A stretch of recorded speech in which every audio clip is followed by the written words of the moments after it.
And over the years, I began to understand my dad really didn't have it to give. I mean, he was very good at providing. He was very good at business. He was a hustler. And he lent money and he loaned money. He was a loan shark. He was a gambler. He sold contraband or black market things when we were in Europe. There was a great underground enterprise in black market, coffee and nylon stockings and American-made goods, etc., that my dad was a trafficker in. And there wasn't much left for him to express his entrepreneurial acumen, but that's what he chose, and he chose a life of being in the military. And I have come to really know that man and know the love that he had and the love that he couldn't express. And he made money his God. He made money his value. He made money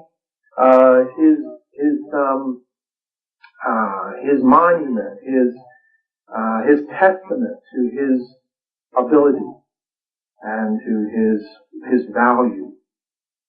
But there was no touching, and I remember an incident that happened when I was a young boy. Being a career soldier, I was raised with three females in the house, and one day my dad came home from the war to be on leave, and I remember staring at this huge figure from behind the chair. And I was probably about 8 or 9, and I got up enough courage and walked toward him and climbed up on his lap, sort of like the scenes I had seen 100,000 times in movies and magazines, and that was what dads did with their sons. And immediately he stiffened and pushed me off his lap and reached in his pocket and handed me a $50 bill. And he said, "Go buy yourself something." And I said something to him that I don't know where it came from, but I said, "I don't want your money. I want your love." And the next thing I knew, I was attacked.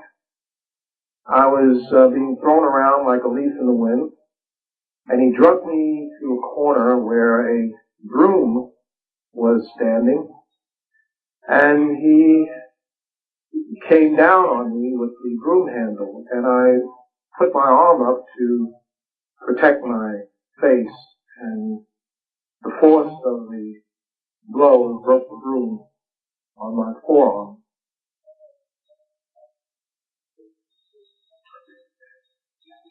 So I wanted to know him, but how could I get to know someone who didn't have an opportunity to know himself?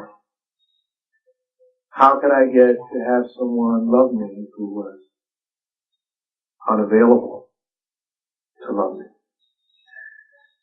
And I saw him in the dynamic between my mother and me, being devalued and not appreciated.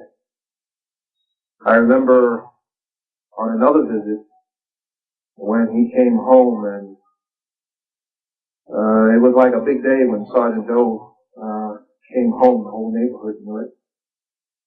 And after a while, the kind of fights and violence that occurred within a matter of minutes after his arrival, the kids, my older sister and I, decided to take matters into our own hands. She was maybe 12 and I was 10 or 11. And so when Dad showed up, we ran to talk to my mother, and we said, "Look, Mom, we know that things always go kind of haywire. So this time, let's try to make Dad's visit a pleasant one. So within 3 minutes after he arrived, he would throw down his bags and immediately leave the house and go to the neighbor's apartment right across the hall and begin to sit and chat and talk and drink beer. And I went over there and there was a kind of a party, a celebration, just admiring that was my dad. It was nice to know that I had a dad. And, but I didn't approach him, but I just admired him from a distance. And, he said to, Mr. Young, he said, Young, let's take the women out. Let's take the ladies out tonight. And my heart dropped. My heart dropped to my knees when I heard him say that. And I ran next door and I got my sister and I said, Dad's getting ready to ask Mama to go out. And we ran and we got her and she said, look, Mom, Dad's getting ready to ask you to go out. Please say yes. Please say yes. We'll do anything. You can depend on us to clean the house. We'll do this. We won't fight. We'll do anything. We'll do anything. But please, when Dad asks you to go out, please say yes. So within 10 minutes, Dad came in and he said, Dawn, he said, Young and I want to take you and Mrs. Young out this evening. And it was just like deathly silence. And the next words that came out of her mouth was, I don't want to go to some bar. I don't want to go to some dive that you want to take me to. And he says, no, well, I'm not going to take you to a dive. I wouldn't take you to a place that was below your standards. Mrs. Young and Mr. Young, we're just going to take you to a nice place. And I heard this man plead with my mother, who got up on her self-righteous, holier-than-thou horse, and began to tell him, after not seeing her husband for about a year and a half or 2 years, how it was below her standards to find herself in a place where alcohol was being served and other people were carousing and acting in ways that was not what the Lord would have her do and be, and all hell broke loose for the next 45 days. So I said to myself, I'll never plead with a woman to share part of my life. I'll never beg a woman to share my love. And I did. I found myself repeating that pattern and that model that was set for me. So, the greatest man I never knew was a wonderful, wonderful human being. And when he was funeralized, there was an overflowing church of people from all races and all walks and all sexes who were in love with Sergeant Doe, Daddy Doe, or Pops, as the neighborhood would call him. He continued his alcoholism and until maybe about 10 years before he died. He's probably one of the few men who took out a fire hydrant and never went to court because his friends protected him, and he was so well loved by other people.